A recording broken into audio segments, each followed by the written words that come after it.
Radio, and powered by our favorite sponsor, TireGet.com. That's TireGet.com. You have to buy tires from somebody, you might as well buy them from us and help fund the movement, help support the movement. We believe in the freedom of movement, and that's exactly what the establishment wants to take from you now. I am your host, Royce White, here in the belly of the beast, Minneapolis, Minnesota, for episode 159. Episode 159. We appreciate you being back again this evening. Everybody in the audience on YouTube, on Rumble, on Getter, on War Room's Getter page and Rumble page. Everybody in the Twitter audience or X audience. I'm still not used to calling it X. Everybody in the X audience. Everybody on the audio platforms. I think the podcast is available on Apple, Amazon, Google Play, Spotify, and iHeartRadio. So everybody on the audio platforms, we appreciate you being here again this evening. The hour of sacred honor. The hour of sacred honor is upon us. I said I was going to have a guest today, but I got a little bit too much to say today. So we're going to get right into it. Governor Greg Abbott, sacred honor. Sacred honor. The man has some gumption. And I told you all before, there will be people who we are right to be skeptical of, people who we disagree with, people who have been on the other side of a line, politically, spiritually, physically. There will be people who have the opportunity to stand up and show that they have sacred honor. and what Governor Abbott is doing right now is exactly that. And we'll see. We'll see if it continues. We'll see if he's willing to see it all the way through. Um, it's long been necessary for the governors of states to take some stand against the grandiosity of the federal government. The corruption's out of control. The bribery is out of control, and we're going to talk about Kari Lake in a moment. But um, the money's out of control. But most importantly, the spirit is out of control. The attitude is out of control. The priorities are all out of sorts, are all out of order. And you can't have a country when your priorities are out of order. And one of the first priorities for any country, any nation, should be its border.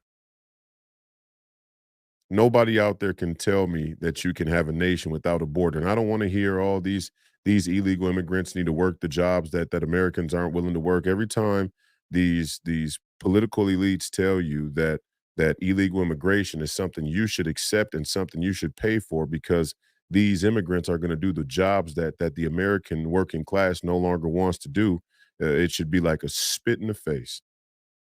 It should be a spit in the face to the working class, but even more specifically, it should be a spit in the face to black people. All you black people out there that are going to allow these Democrats and these rhinos to tell you there's some justification for illegal immigrants, you've absolutely sold yourself out. And that shouldn't shock us. People selling out that shouldn't shock us. People selling themselves out shouldn't shock us. Hey, Greg Abbott's doing a Greg Abbott's doing a great job right now. He's doing a great job right now. And we have to continue to watch each and every one of these people. You don't get points for yesterday's game. The letter that Greg Abbott wrote on behalf of the people in the state of Texas and really all Americans who are affected by the crisis at the border, who are affected by this invasion at the border. That letter he wrote that day was standing up for the American people, was standing up for sacred honor, was standing up for the little guy. But the fight continues. And that's why we always say at the end of the podcast that the fight continues, because it's not just one thing. It's not just one day. It's ongoing. And when we're young enough and we're healthy enough and we're strong enough to fight, we give more. The older we get, the less we can give. Or we change in what we can give. Maybe we give a little more knowledge. maybe we give a little more money. Right now, I think we have a serious problem with the boomers in this country not giving enough money. Give money. I'm not, and we're going to talk about the obscenity of money and how it's come to corrupt the nation, root and branch. To be honest, and no better example of that than what we heard in the conversation with Kari Lake and the chair of the Arizona Republican Party. And like I said, we're going to talk about that in a moment. Um, but the boomers, you got to give more. You got to give more.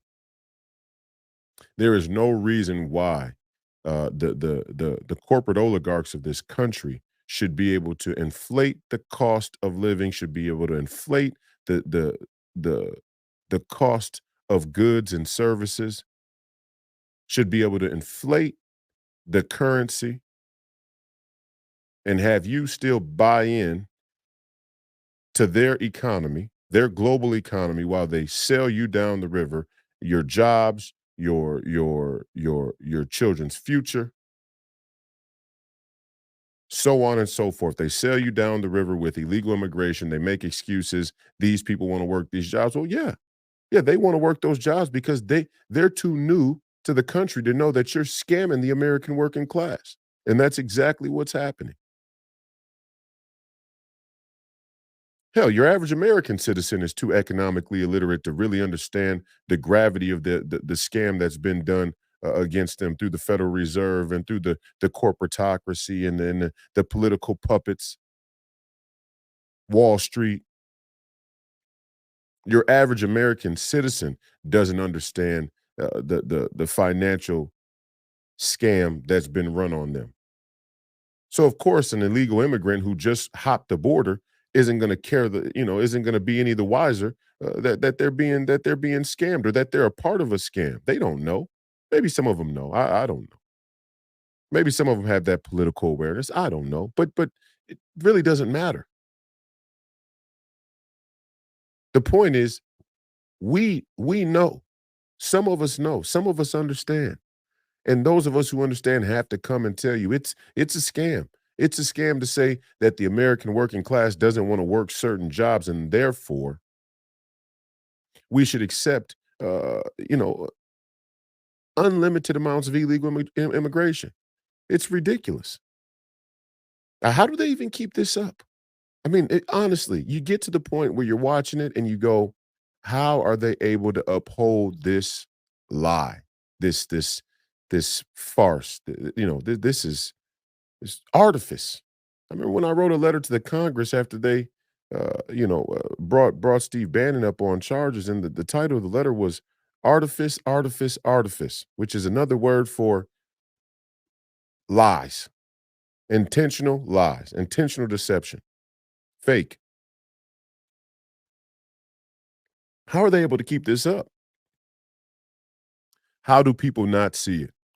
How do you all out there not see it? How do you black people out there in all these metropolitan areas, all these inner cities all across the country, how do you not see it? Well, some of them are starting to see it, but some of them are still on the fence.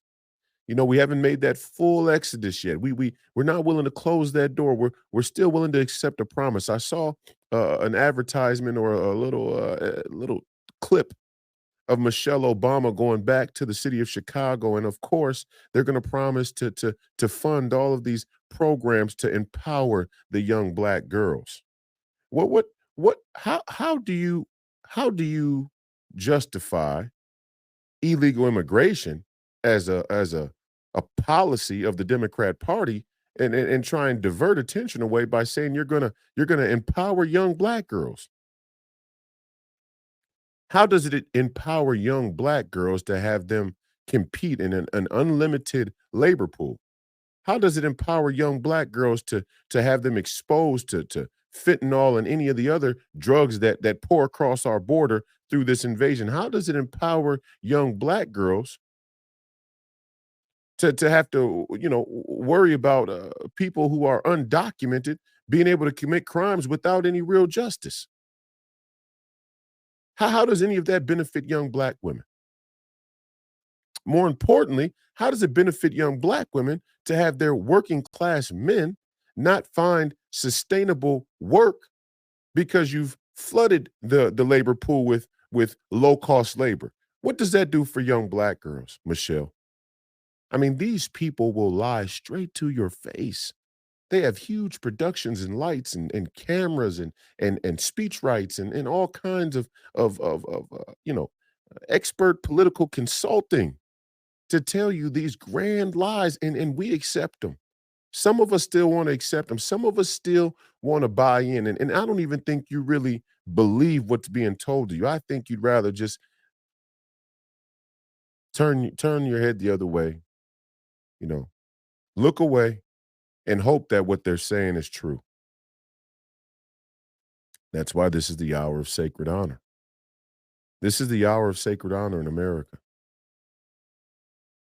There are people, few and far between, but there are people who are starting to take a stand that has real consequence. What Governor Abbott has done has real consequence, may have real consequences. And that's a damn good thing. That's a damn good thing. That his actions, that the actions of leaders all across the country, even if few and far between, are going to start to have real consequences because that means we're having real movement. You can't be a movement unless the consequences of your leaders' choices are real.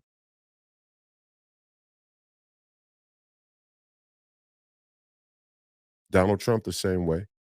Donald Trump led the charge, 91 indictments. They want you to believe that he's not going to be eligible or he's not fit for office or it's morally it's immoral, unethical to have him be the president of the United States. We all know that any number of these presidents are involved in any number of things that could be deemed criminal.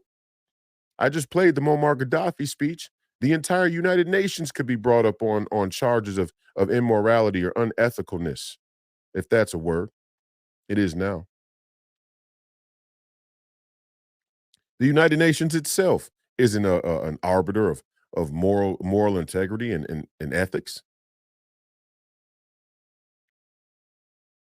I don't care how many Nikki Haley's go to the United Nations, and put on their fake smile. Their smile's faker than a $3 bill. I don't care how many they march up there. I don't care how many Victoria Newlands they march up there. And I don't care how many. It doesn't matter. The entire edifice of the thing is illegitimate. From the United Nations down to the Biden administration, it's all illegitimate. Does that mean there's no good to it? Does that mean there's nothing useful in it? No, that's not what I'm saying. But the basis is illegitimate. And we keep trying to create a sturdy house on an illegitimate basis. We keep trying to build a sturdy house on a weak foundation. And that's the problem we're having. And nobody, for the most part, has the courage or has the willingness to sacrifice themselves or some of their time or some of their money or some of their energy. Nobody has the courage to sacrifice their own convenience to say we need to rebuild. This foundation is rotten.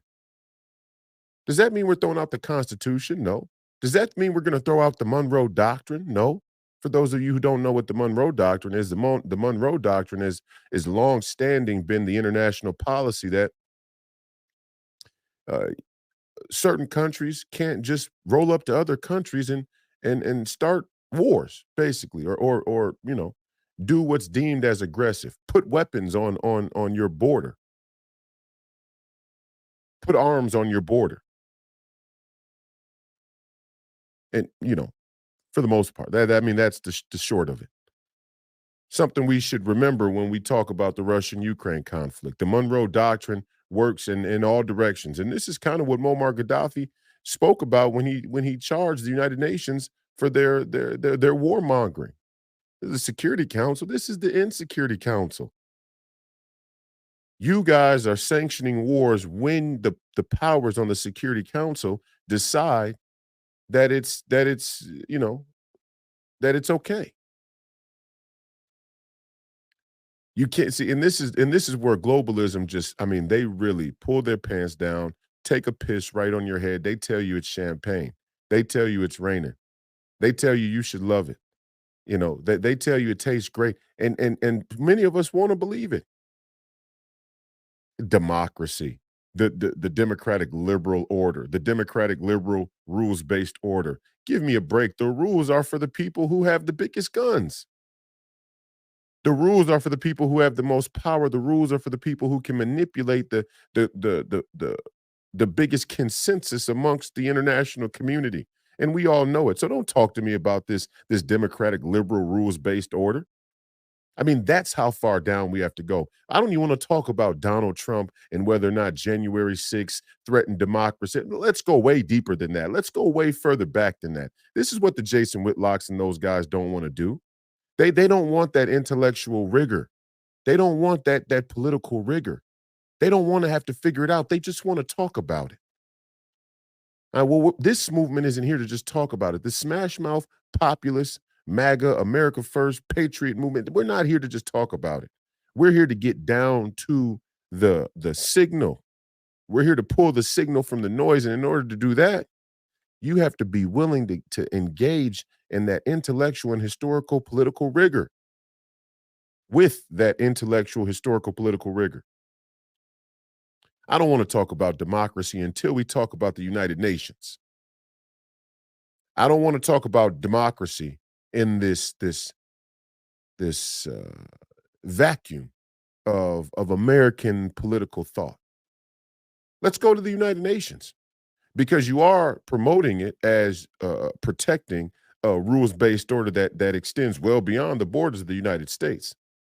When the Rachel Maddows and the Joyanne Reeds and the Axios and the Noah Yuval Hararis and the World Economic Forums and Klaus Schwab and Victoria Nuland and all these other international thought leaders, international power brokers, when they come and they talk about the internet, the liberal democratic rules-based order, they're not talking about America. They're talking about protecting a rules-based order all around the world. So let's talk about it all around the world first. I don't want to talk local. Let's talk global. Let's talk about it all around the world. All around the world, the democratic liberal rules-based order is a lie. Its foundation is a lie. Its foundation is a scam. Why? Because the United Nations Security Council that consists of America, Great Britain, France, Russia, and now China, the Security Council has engaged in wars whenever they decided without the democratic consensus of the General Assembly. And for those of you who do not understand how the United Nations functions, then you can't talk about the Ukraine. You can't talk about Israel. You can't talk about geopolitical conflicts because you obviously don't understand that the United Nations is the fallback rallying point for the international community. At least that's what the front is, right? So if the rally point, if the when the dust settles, home plate is illegitimate, then the whole thing is illegitimate.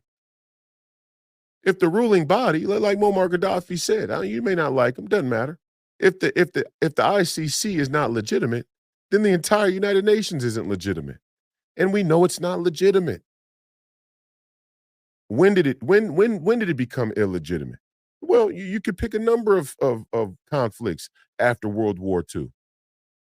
There were a number of conflicts after World War II that delegitimized the United Nations, its charter, its goal, its aim. And now the United Nations is nothing but a hollow body of international political power brokers that are exchanged by even more powerful power brokers on the global stage to basically ration each country's natural resources to the aim of this global agenda. That's what we're seeing. That's what we're a part of. This isn't about international peacekeeping. I mean, sure, yeah, your Henry Kissingers of the world will tell you, if you entangle all of the world's markets, then everybody's gonna do what's in the best, their own best economic interest. But we see that's not true because at some point your interest conflict with my interest. And so we set the stage for little wars to bubble up all over the place all the time. That's all the post World War II democratic liberal order did. It created a umbrella organization called the United Nations that oversees the small conflicts bubbling up around the world all the time. Tell me I'm lying. When has the world not been at war? See, we get caught up in world war and then we get caught up in post world war as though they're, when has the world not been at war? Since World War II, when has the United Nations been effective? It hasn't been. And that's my point. The point is they're going to tell you that democracy is under attack. But there's no democratic consensus on the world stage. What's happened is the United Nations and the Security Council have bullied the other small nations into going along with whatever they decide. That's what's happened. They've been bullied. That's the reality. And now we are on a collision course with two other nations on the Security Council that will effectively render the United Nations completely defunct. I mean, how can you have a Security Council when Russia and the United States are at war? Honestly, I mean, how can you even claim to have a Security Council? There is no Security Council. It no longer exists. It can't exist. It can't exist. On the brink of war with China. I mean, what are we saying? I thought it was funny the other, I saw some highlights of the Australian Open, and the young woman, I forget her name now, is Sabalenka, I think was her last name, was from Belarus. They wouldn't even show the Belarus flag. And I thought it was so strange because usually you see the players' home country flag behind their name or next to their name when they go to the infographics of statistics and ranking in the world and so on and so forth. You see the player's home country flag, and I thought to myself, why does this woman not have a flag? I didn't. I was perplexed. I was, what? Where's her flag? Is she not from any country? What is going? Come to find out, she's from Belarus. Belarus sided with Russia in the war against Ukraine. So I guess the international sports community, the tennis community, wants to show their solidarity with the Ukraine by I don't know, shaming all of the tennis players whose nationality is Belarusian. Are you kidding me? Are you kidding me?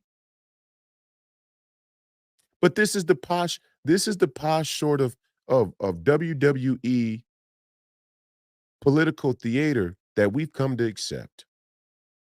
And we let them go all the way from the Australia Open right there to the city of Chicago and let Michelle Obama tell you that they are going to fight Donald Trump by empowering young black women to believe a lie. Michelle Obama's not going to come door to door in Chicago and tell young black women about the construction of the post World War II democratic liberal order and the corruption of the United Nations, the corruption of the World Bank, the corruption of the International Monetary Fund. Why is it that your Democrat leaders, that your black bourgeois leaders, your black bourgeois elites think that empowering you never includes telling you the truth? Why is knowledge never a part of their pitch? Why is knowledge never a part of what they deliver? And it's not. Because if you don't know some of what I just spoke about, then your leaders have failed you. Then they lied to you. Then they scammed you. Not only did they scam you out of your money, but they scammed you out of the fundamental knowledge of how the world works, which they did so they could scam you out of your money. They don't think that you're equal to them. They don't think that you're worth anything. They think you're unworthy of the truth.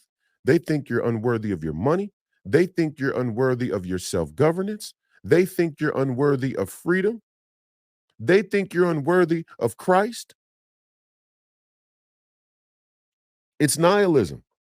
That's why they reject God and Christ. They think you're unworthy. They know that God exists. You can't be a Satanist and not know that God exists. They think you're unworthy of God's grace because they think they know they're unworthy of God's grace. So they want to make a decision to you. And even furthermore, they want to corrupt you along with them. Misery loves company. Misery loves company. Damnation loves company. Think about it. If you know the Satanists are right and Lucifer, the Luciferians are right, and Lucifer is such a light bearer. Why does he need everybody else to join him? Well, what's this huge campaign to have everybody on the if you've got it figured out, if you're the good one in the what's the campaign for? I don't understand. Why do you need everybody else with you? I mean, some of these things are kind of self-fulfilling prophecies. You can see right through it, but the main issue that's taking place is the mainstream media has way too much power. Big tech has way too much power. The information, the misinformation has way too much influence. People are having trouble even finding individuals like me that will tell them the truth. And when they do, there's a Jason fucking Whitlock standing in the way saying, "Oh, you're talking over people's heads." It's not talking over anybody's head. Give me a fucking break. The United Nations is a fucking scam. Well, what the fuck is so difficult about it? I'm sick of it. I'm sick of it. It just dawned on me over the last couple of days when I see people actually making a case that the border is not a matter of national security. How? I mean, again, why don't you let these people come live in your house? Why don't they get to come live in your community? Why don't they get to come live in Martha's Vineyard? Why don't they get to come live in Chadds Ford, Pennsylvania?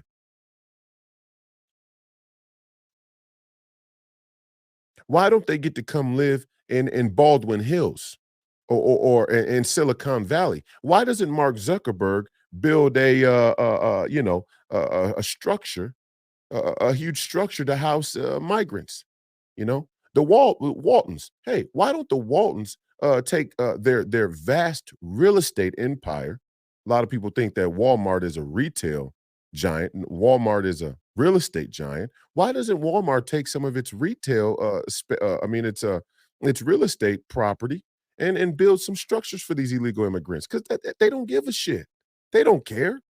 This has nothing to do with any type of systematic improvement of the American workforce or the diversity of the country. All these people saying it's about diversity, equity, and include. Give me a break. Give me a break.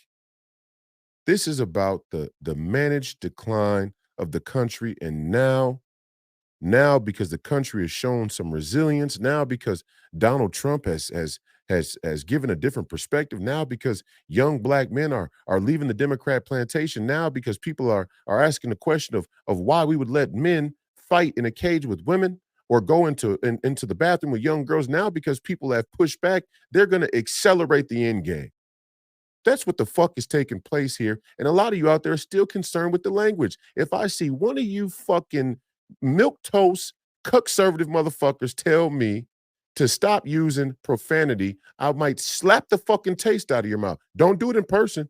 Do not fucking do it in person. I'm telling you now.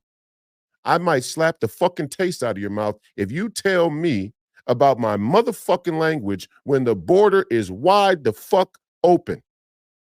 You find a way, you find an attitude, you find a speech pattern, you find a set of words that accurately articulates the desperation and gravity of what we're dealing with right now. Are those words good enough for you? I love when they say, "Oh, when you curse it, it shows that you have a lack of education, a lack of intelligence." Fuck you. Fuck you, you posh mealy mouth motherfucker. I don't have a lack of anything. What I have a lack of is American citizens, fellow American citizens that understand how dire the fucking situation is. When the French are coming, you say the French are coming. And when you yell the French are coming, the French are coming, and nobody seems to change course. Nobody seems to to stop what they're doing. Uh the only thing to do is to go louder and to become more extreme. That's it. You're the cause of my profanity. You out there, you mealy mouthed motherfuckers who think that you can just talk your way into some pseudo political progress. You're the reason why we have to do this. You're the reason why you are responsible for Donald Trump. Steve Bannon told you. He told you that what happened there in 2009 when the housing market collapsed and the big and the government and the Fed bailed themselves out, bailed out the people who did the crimes. That is what sparked Donald Trump. And it's not just that. It goes all the way back to 1913.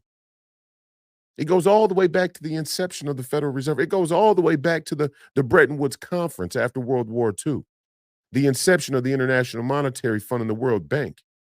It goes right up to the Iraq War, the war in Afghanistan, the war in Vietnam, shooting JFK, killing Martin Luther King, killing Malcolm X. It goes right to those moments where we all knew there was something wrong, and all you polite, polished puppet motherfuckers sat by and didn't do a damn thing. That's why we have to use profanity now, right? You ever seen an arm get gangrene? Okay, the deeper the gangrene, the farther the spread, the more arm they got to chop the fuck off.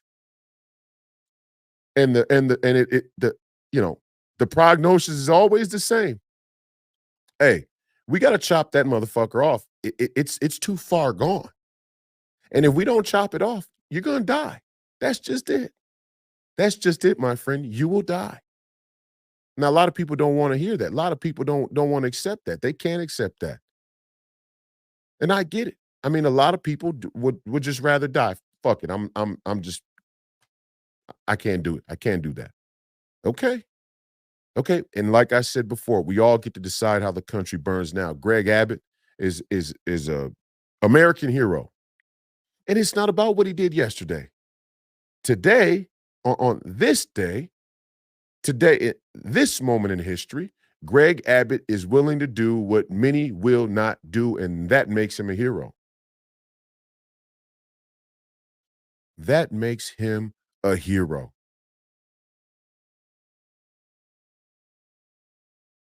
And I say, you know, let's really think about what's being told, what's being conveyed from this federal government, this grandiose leviathan of a federal government.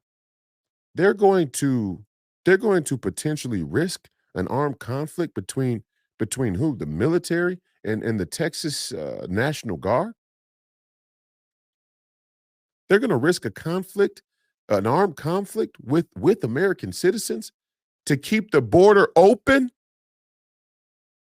What the fuck are we talking about here? They are going to risk an armed conflict to keep the border open. They're they're trying to provoke a civil war. And I told you, motherfuckers. I told you. I told you for 2 fucking years on Fearless with Jason Whitlock, and he's busy talking about Stephen A. fucking Smith. And the Democrats are trying to provoke a civil war so that they can implement martial law. They're going to say that all of the red states are insurrectionists. They're going to say all the red states are seditious. They're going to say this is the Confederacy reborn. I heard him say it. I heard him say it on one of the mainstream media, but it's neo-Confederacy. The Confederacy reborn, and they're going to use the military and the police to strategically and systematically come door to door and find all of you who read the Bible, all of you who believe in the Constitution, all of you who've retweeted Donald Trump, all of you who've had phone conversations and claim to be MAGA. And they're going to come get me first. And yeah, you see, you don't get it.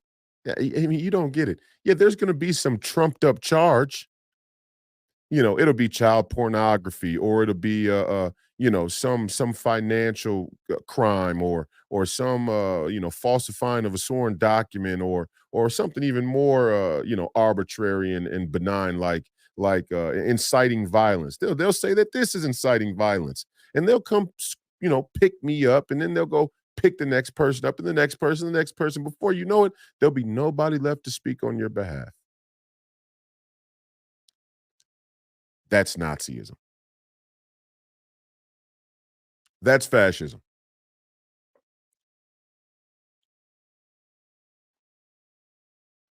Think about it. Joe Biden is in the process of instigating, of provoking an armed conflict with the state of Texas, to keep the border open.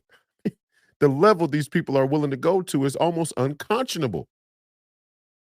And there's still people who are going to vote Democrat. There's still people who pledge their support to Joe Biden. There's still people at the rallies behind Joe Biden clapping while he murmurs, uh, you know, m- incoherent fucking thoughts. Holy shit, the Matrix was way more accurate than I could have ever imagined, that any of us would have ever wanted.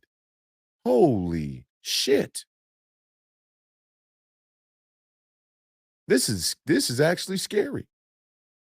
I mean, you almost somebody in the comments, please tell me. Tell me if you disagree, please tell me.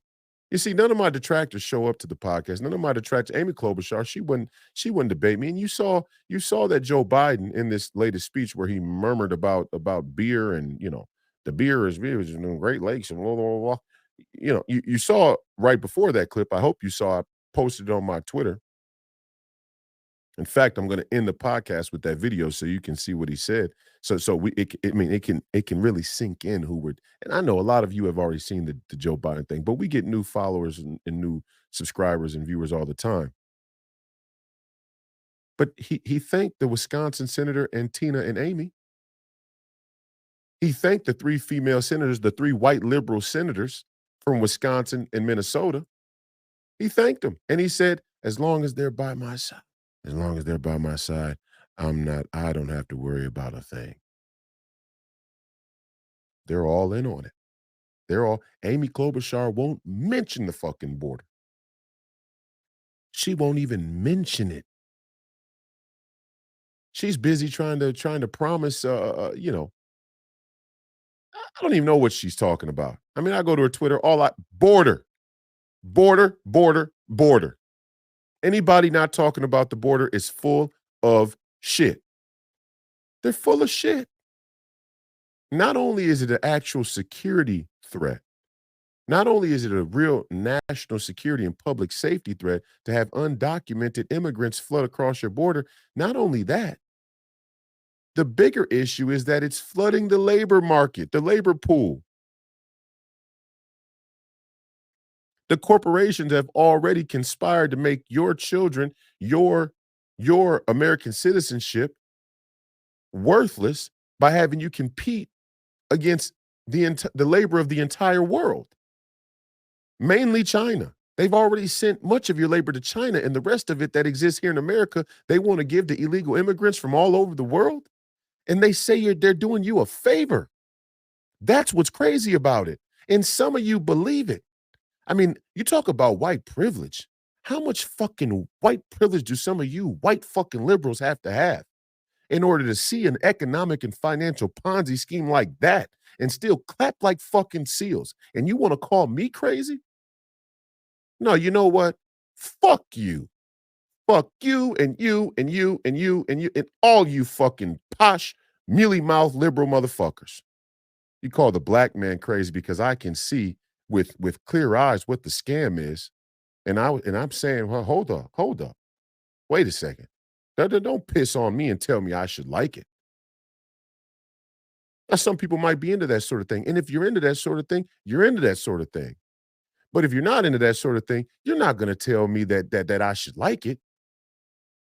You're not going to tell me you're doing something for my benefit when I can see the harm. And it really is that simple. These globalist corporate oligarchs and their political puppets have shipped your labor all across the world, mainly to China, who is our arch national enemy, who's declared economic war on us, who threatens biological war on us, and who is now currently threatening kinetic war on us. They shipped your labor to that country and helped build that country up to a point where now the entire world has to bend the knee to Beijing and the CCP. And at home, the rest of the labor that still exists, they want to make you compete with unlimited amounts of illegal immigrants and tell you that Americans can't do these jobs. No, it's not that Americans can't do these jobs. Americans want a fair wage for these jobs. Americans want a fair wage for those jobs. They don't want to be serfs. They don't want to be the working poor. They want to be able to have a savings account. They want to be able to have a retirement. They want to be able to get Social Security, not be worked until they're 70 fucking years old. Nikki Haley, you neocon rhino piece of shit. Nikki fucking Haley. I'm not dropping out. I'm glad I'm glad he's playing hardball. God bless him. Thank you. It's about time we play fucking hardball. You donate money to Nikki Haley, you're not welcome anymore. We're drawing a line. Hard line, never Nikki Haley, ever. Ever, not any time ever. Unless she's willing to completely change her position on the issues. But even then, when somebody vies as hard as Nikki Haley has for the position she's taken, I mean, we'd have to have some system of measurement to know that you're not just saying that you've changed your position in order to get in power and then sell us out. And to be honest, there's not an honest bone in Nikki Haley's body. So there are some people who are irredeemable from a public standpoint.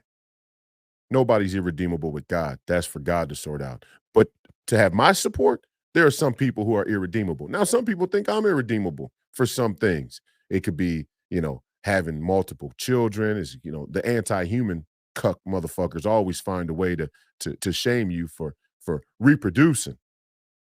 Meanwhile, they say they're afraid of the Muslims, but the Muslims are having 6, 7 children. And you posh European Atlanticist motherfuckers are only having 1.5. And you got a problem with me. I'm having 11. I guarantee you before it's all said and done, I'll have 11, 12. Let's make it 12. 12 is a great number. Okay. And you can keep your shaming and your fucking mealy mouth, criticism with you and your little circle of people who are going to be sitting in a gulag. And your child who's probably spoiled as fuck, who's going to buy into the same bullshit malarkey system that you bought into. The real MAGA patriots are having children. The real MAGA patriots are teaching their children about freedom and sovereignty and what it means to be American. Teaching their children how to be rugged individualists. Teaching their children that nobody cares about your feelings. That's the reality. I tell my young black men that I help coach or train or that I come into contact with in the community through sports or not through sports. Nobody gives a shit about your story or your excuses. And that's not to say your story doesn't matter. It should matter. It matters to you. And you should understand your story, but nobody gives a fuck, especially when you go to make life-changing decisions, life-changing mistakes. Nobody cares. Like it or not, like it or not, nobody cares.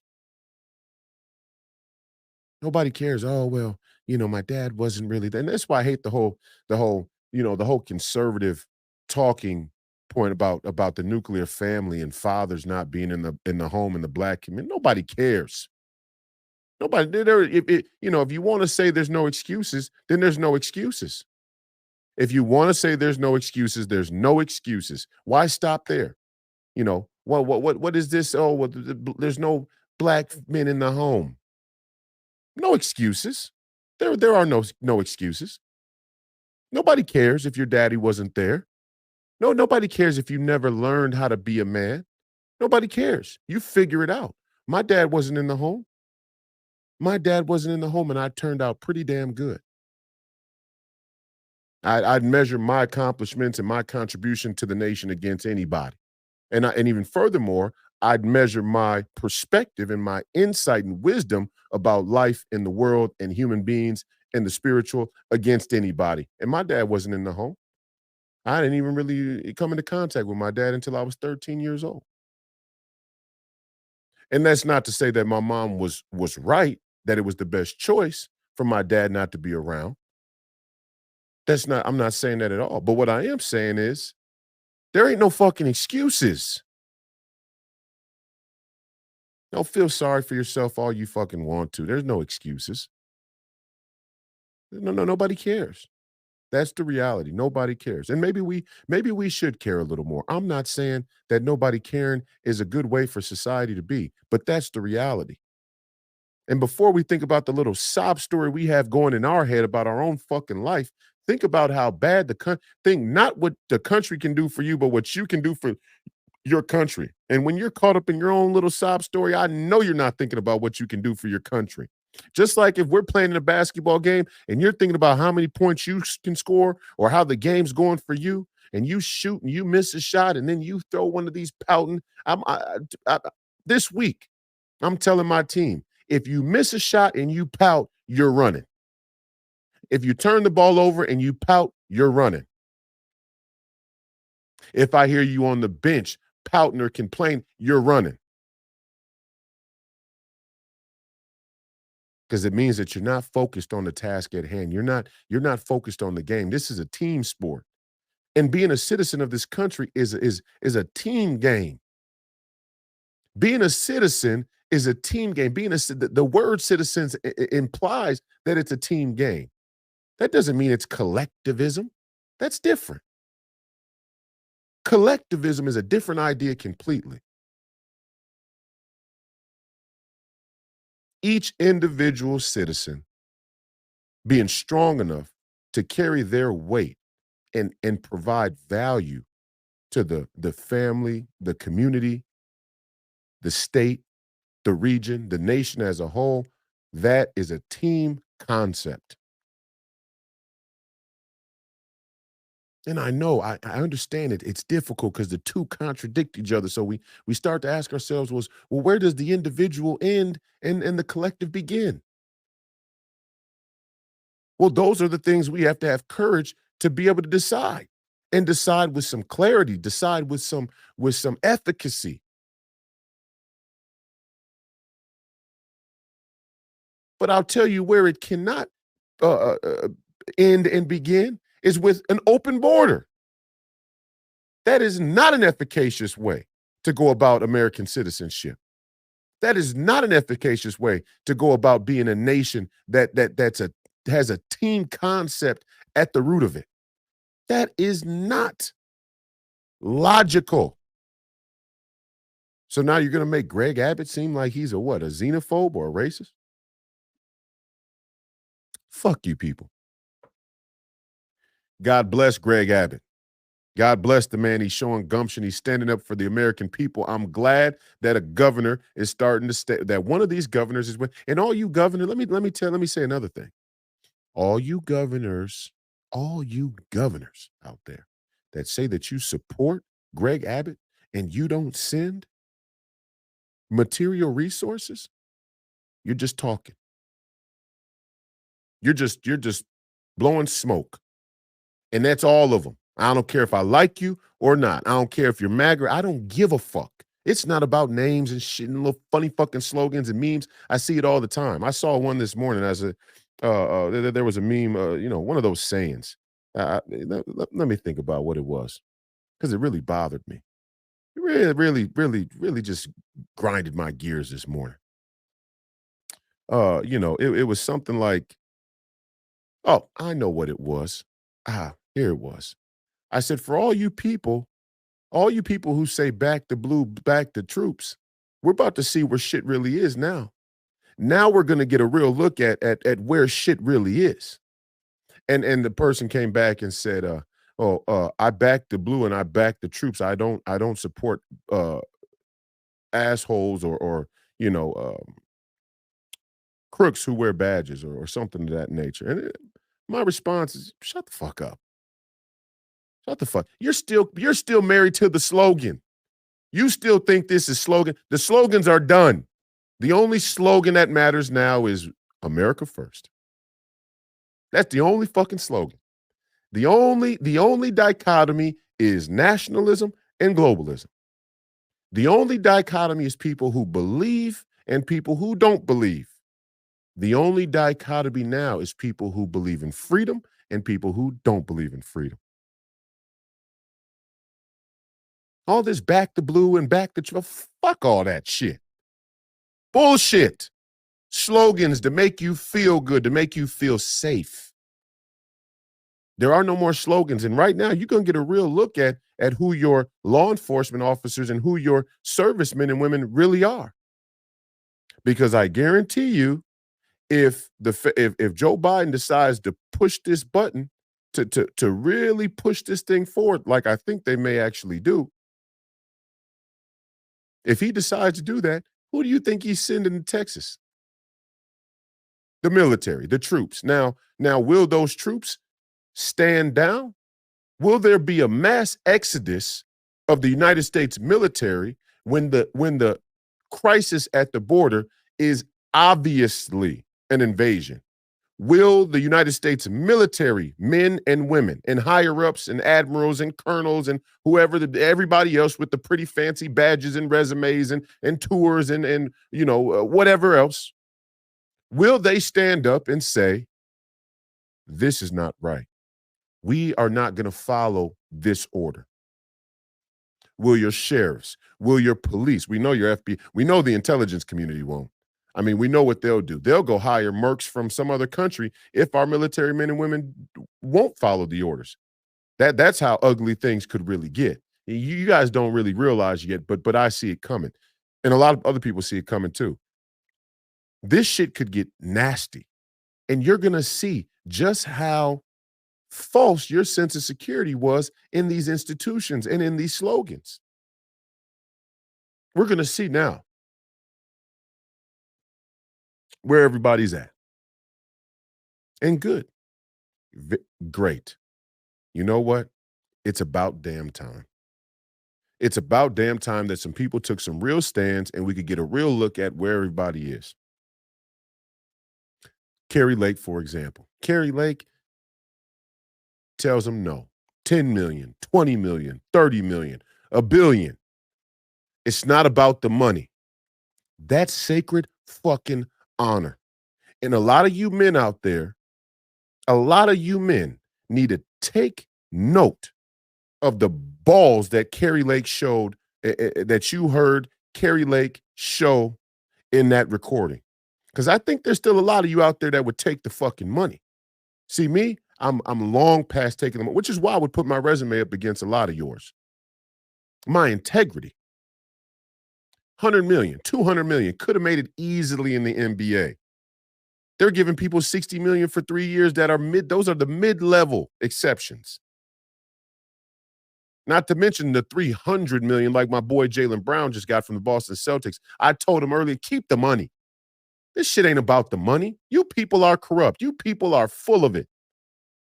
You people are liars, and you're lying to the entire public, and I don't want to be a part of it. And that's exactly what Kari Lake just told the Republican establishment. Exactly what Kari Lake just told the NRSC, National Republican Senatorial Committee. You think that they would come support me against Amy Klobuchar? No, but see, they don't think I have an actual chance to beat Amy Klobuchar because they're arrogant. And they listen to people like Karl Rove. They know that they believe that Kari Lake can actually beat the field out there in Arizona, and they're concerned about it. That's why they're going to her with an offer. And even furthermore, they're worried that her celebrity and her competence as a political candidate is going to only help Donald Trump. So now they're trying to go and take out the generals. And Kari Lake told him clear as day, no amount of money. I can't be bought. There isn't an amount of money. 10 million, 20 million, 30 million, a billion. Go back and tell them they'll have to kill me. That's sacred honor. That's sacred honor. This is the hour of sacred honor here in America. And the history will show. The history will reflect those who had courage and those who were cowards. Those who wanted to save themselves, those who had their own ambitions, those who wanted something out of the deal, something superficial out of the deal, something that betrayed the American people, and those who understood the idea of freedom.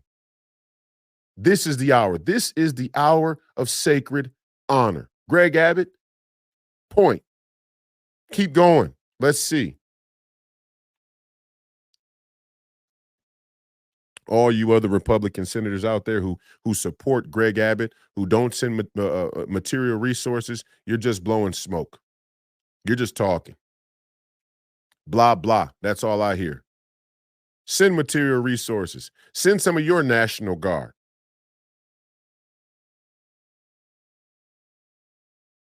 Put Joe Biden on the spot. Let him tell Black people all around the country that the invasion of our country is so important that now we're going to deploy military resources to our own Texas border to fight against our own citizens when we're already engaged in 3 wars across the ocean. We are currently engaged in 3 wars: Ukraine, Iran, Taiwan. We are currently engaged in 3 wars, kinetic wars, on the other side of the world, and we're going to deploy military resources to our own border, not to secure our border, but to fight American citizens who want to stop the invasion of our country from illegal immigrants. And y'all are going to vote Joe Biden. If you vote Joe Biden, fuck you. If you vote for a person who would so openly and blatantly subvert the value of your citizenship, you deserve to be a slave. You deserve to be a serf. You deserve to be imprisoned. And I don't say that I would be somebody that would want to see you enslaved or be a serf or be in prison or would give any advice or order to imprison you. I'm just saying, if you end up imprisoned, you deserve it. It's like I tell one of my young basketball players. If you shoot a shot and you get all emotionally out of sorts because you missed a shot, and then you come back and you miss the next shot, you deserve to miss a shot, that next shot. Because mentally you weren't there. If you come to practice all week long and you joke around, you fuck around, you're giggling, you're not paying attention, you're not really trying to figure out what it is the team needs to do in order to win. And then you get to the game and you lose by 2 points, you don't have the right to fucking cry. In fact, crying is an insult to the rest of the team. Crying is an insult to your mother and your father who may have spent money for you to be on the team. Crying is an insult to all the people who played before you, who wore the jersey, who actually did take it serious and focus. Crying is an insult to God for the gifts and the talents he's given you. Crying is an insult to yourself because you're lying to yourself. You don't have the right to act like it hurts you to lose when you know that you're only putting in 50%, when you know that you're not giving all that you need to give to prepare yourself to win. If you want to give 50%, then you're going to get 50% results. Maybe you win, maybe you don't. The Kobe Bryants of the world, they had the right to cry. The Kobe Bryants of the world had the right to cry when their skills and their talents and their commitment and their discipline didn't yield the success that they desired because they put that time in. It's like when I lost my first MMA fight. Did I have a right to cry? Did I have a right to beat myself up and be down that I lost? No. No, 29 years old. I just picked up a sport. And my first professional fight went 3 rounds. I experienced some weaknesses that there's things I needed to work on, and there were some things that I did well. I ain't got a right to cry. I mean, what kind of self-absorbed mentality is that? You ain't got a right to cry. I didn't cry. Was I disappointed I lost? Did I think I could have won? Yeah. Did I think there's an argument I won the fight? Yeah. That doesn't matter. It didn't fucking matter. I don't have a right to cry. I don't have a right to feel bad for myself if I know the reality of the work that I put in. I'm catching up to people who have been wrestling, who have been striking, who have been fighting for years. The person I fought against, he has 6 years on me in training MMA. I got a right to cry. If I would have beat him, if I would have beat him having way less time training, he would have had the right to cry. I just got the shit end of the stick when it comes to natural ability and talent and feel and timing and speed and power. We're way off base here with how we look at the world. Way the fuck off base. Way, way out there past the buoy.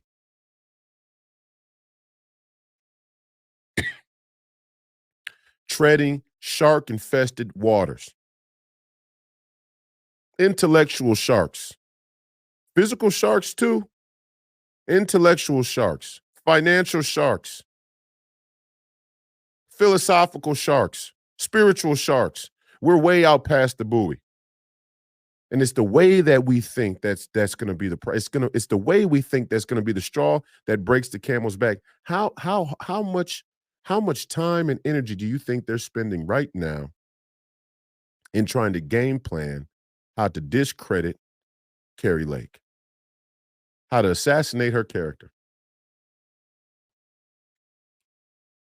How much time and energy do you think is going into right now? How much time and energy is going into figuring out how to discredit Kari Lake? And that tells you everything you need to know about this establishment. That tells you everything you need to know about this moment in American history. And that tells you everything you need to know about what side you should be on. Is Kari Lake really that bad of a person? I mean, think about it. Even if you disagree that the election is rigged, which I agree that the election is rigged, I think there's tons of evidence that the election is far from secure. But let's say you disagree with Kari Lake on that. Is that a wholesale indictment of Kari Lake's character? So much so that the entire establishment wants her out of the way? Why do you think they don't want her to run? How can you square that circle? How can you hear that the establishment is bringing an offer? And I love how they say back east. We told you. Professor Penn and I have told you. This Northeastern political elite, these people are awful. These people suck. But they're at the head of the deal. Oh, very powerful people. Very powerful people back east. What the fuck is this, American mob? What do we tell? Who are these people? Let's say the names. We want to know the names. Who are these powerful people on the East Coast, these coastal elites that think that they have something so good to offer that a patriot like Kari Lake would sell her soul and sell the country out. They wouldn't even come to me. That's what's funny about it. They wouldn't even come to because I'm probably not the right complexion, but they wouldn't even come to me because they know that they know the first person that comes to me with an offer to sell out, I'm slapping you. I am going to physically slap the shit out of you. And I'm going to have you send that message back to the powerful men on the East Coast. The first person that comes to me with one of these serious backdoor offers to sell out the American people, I am going to physically slap the fucking taste out of your mouth because I think it's treason.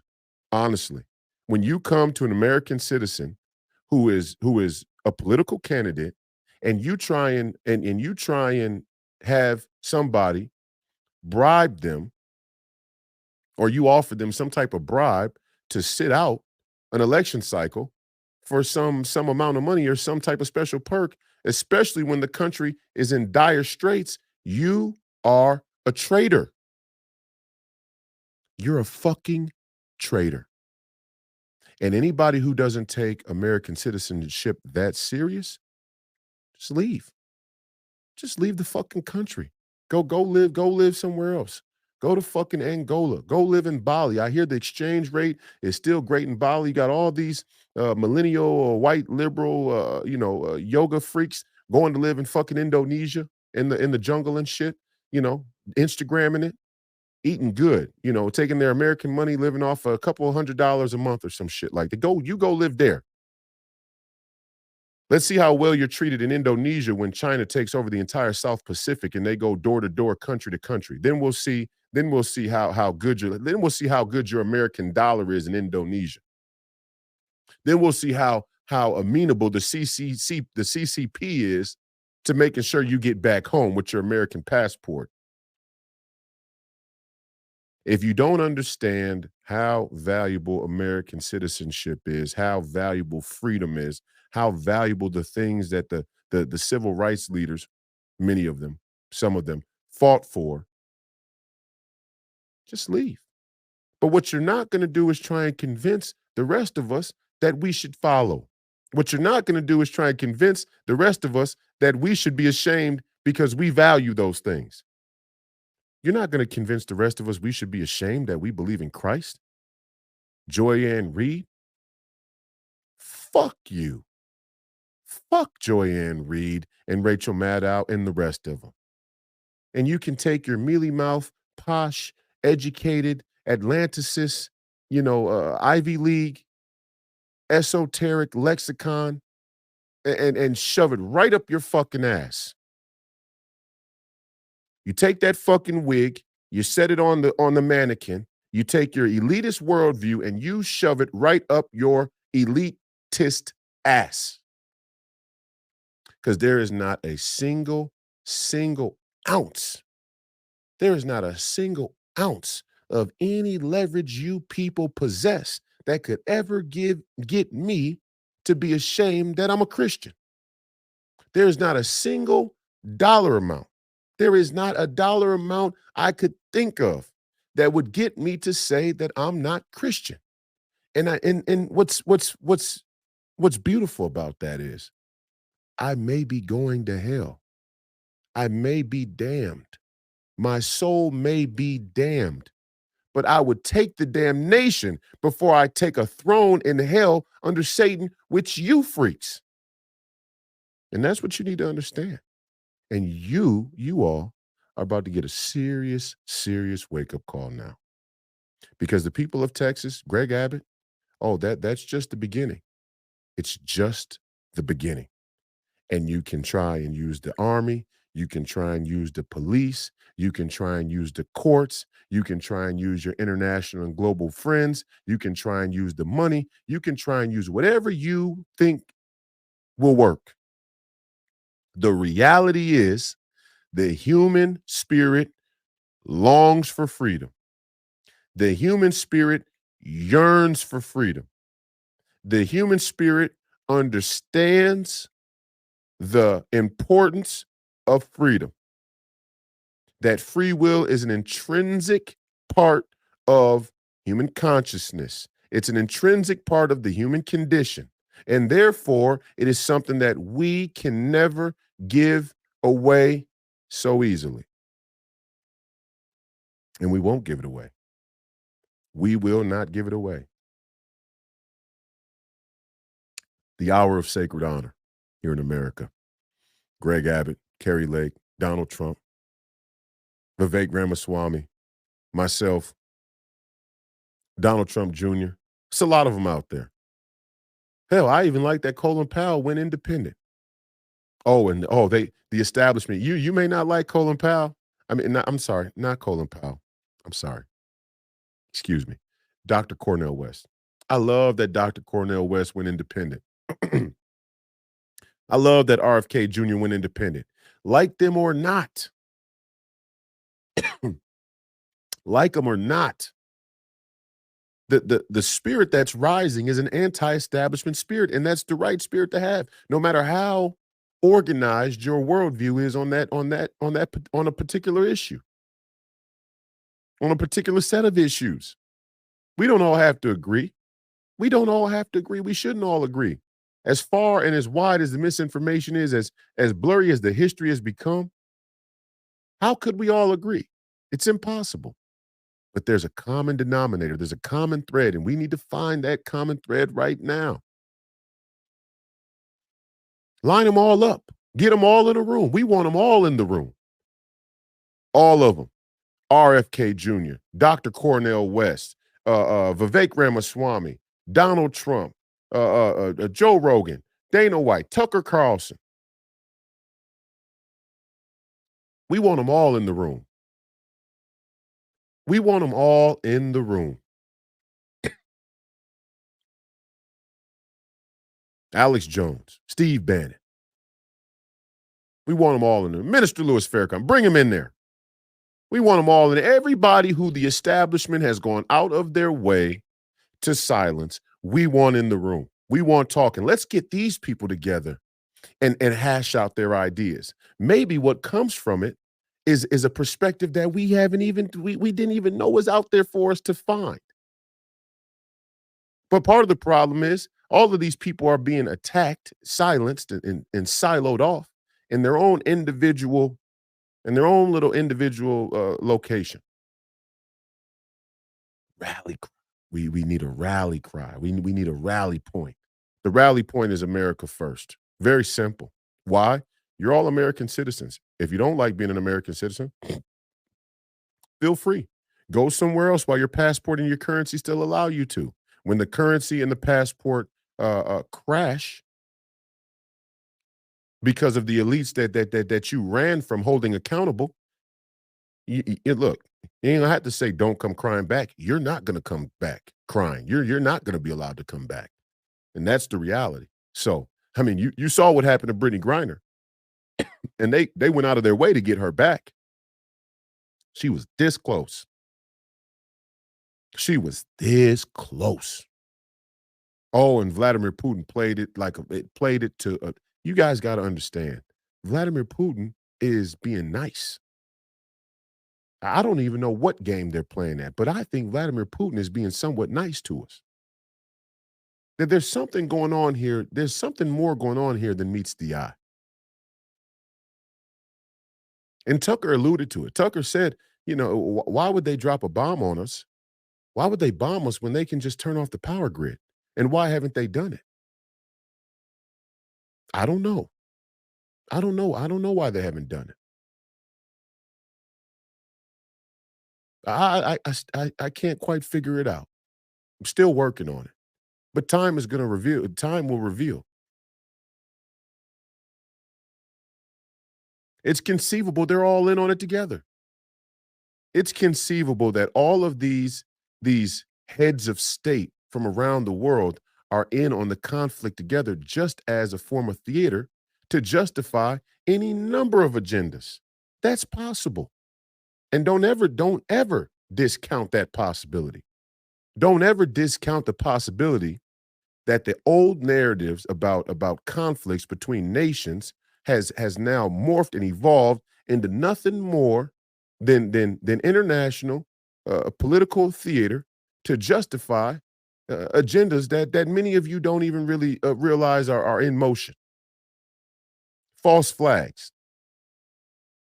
We think of the false flags as being between nations. Maybe the false flags are from the globalists against the people. It's possible. It's damn possible. And as we've seen depicted in movies like Game of Thrones and others like that, at the top, there's always going to be fights and wars and blood feuds that break out at the top, amongst the elite, amongst the top. So we got to stay vigilant about that. But the first thing we got to, the border is obvious. We don't even have to go there. I mean, that's way out there. International conspiracy to international conspiracy to wage war as a false flag for the fourth industrial revolution, totalitarian new world order. Okay, that's way out there. What's not out there is dangerous national security threat for our border to be wide open. It's a spit in the face. It's a spit in the face to you, the working class. It's a spit in the face to black people. It's a spit in the face to the illegal immigrants.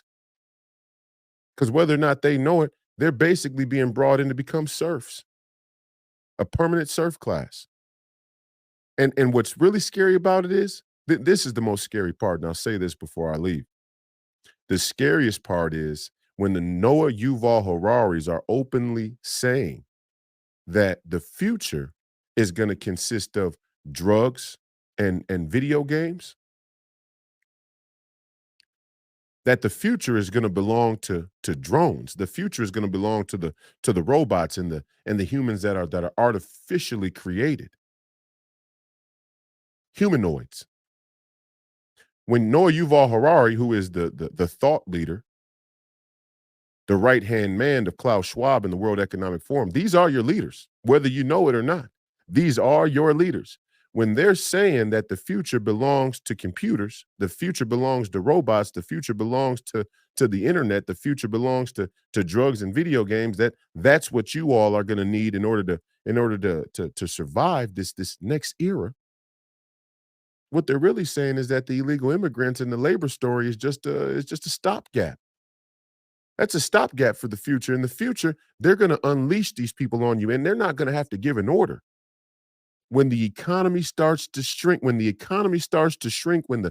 jobs start to go, these people are going to turn to what they have all but no choice to turn to in a society that's bereft of Christian faith. The meek shall inherit the earth. Christians believe this is part of the profundity and the value of faith. Yes, it was a poor man's religion. Yes, it was for the poor, for a reason, for a damn good reason, for a profound reason, a prophetic reason. Because naturally in a society with species that are hierarchical and organized, naturally many people are going to be dispossessed. Naturally, many people are going to have less than others. Naturally, people are going to look out in the world and see that somebody else has something they don't have, that maybe they want, that maybe they would like, that maybe intrigues them or interests them. But when you can fall back on faith and realize that everything that you don't have isn't something you need, then you don't rob people, then you don't kill people, then you don't lie to people. That's not valuable. That's not a valuable uh, view of the world. We're going to take that out of the world. Of course we are.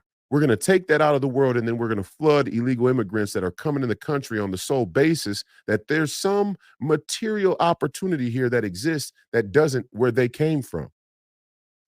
And if we pull the plug on that material opportunity, they have no choice but to turn on you. And when they turn on you, when we're done letting them feed on you, the weak, who we've taken the guns from, who we've taken your rights from. After we're done letting them feed on you, we're going to throw them in prison. After we're done letting them wreak chaos and havoc and terrorizing you, the weak, we're going to throw them, we're going to throw them in cages. Our founding fathers thought of the worst case scenario and hoped for the best. They were prepared for the worst and they hoped for the best. If you don't like a podcast, if you don't like somebody who brings uh, uh, uh, uh, the news of the day to you from a perspective that considers the worst case scenario but hopes for the best, you're nothing like our founding fathers. You're nothing like somebody who is fit for leadership. That's being fit for leadership. You consider the conspiracy. You consider the worst case scenario. You consider the most deep, darkest, evil, sinister plot there is. And you work your way back.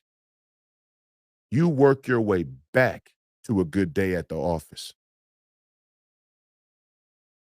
It's been another episode of Please Call Me Crazy, brought to you by Free People Radio and powered by our favorite sponsor, TireGate.com. I'm your host, Royce White, here from the belly of the beast, Minneapolis, Minnesota. Visit freepeopleradio.com to find out more about the podcast, where you can watch and listen. Visit our store, a lot of merchandise. Buy something from the store. Godspeed t-shirts, sweaters, hoodies. We're going to add more merchandise on February 1st, so be looking for that. You can go to freepeopleradio.store direct if you want. RoyceWhite.us for Senate. Make a small dollar donation. We appreciate it. Get the word out. That's more important. Caucuses are coming. We're going to have videos coming in the next couple of weeks to give you information about how to caucus, how to go in and caucus as a Royce White delegate or as a Donald Trump delegate or as a MAGA and America First delegate. The Royce White radio show airs Monday through Friday at 8 p.m. Eastern on the John Fredericks Radio Network. You can download the app. You can listen online.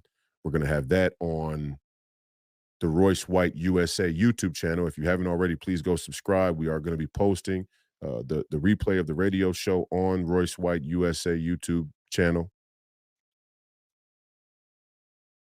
It's fun. It's got subtitles, got audio visualizer, so it's not just listening to the audio. So it's something that we put some time into. February 3rd, the Royce White Show. The Royce White Show is going to be a once a week show. I've been promising since we started the podcast, and we're now going to deliver in partnership with Real America's Voice. I believe we'll be on Saturday morning, be replayed Saturday night and Sunday morning as well, if I'm not mistaken. So stay tuned for that.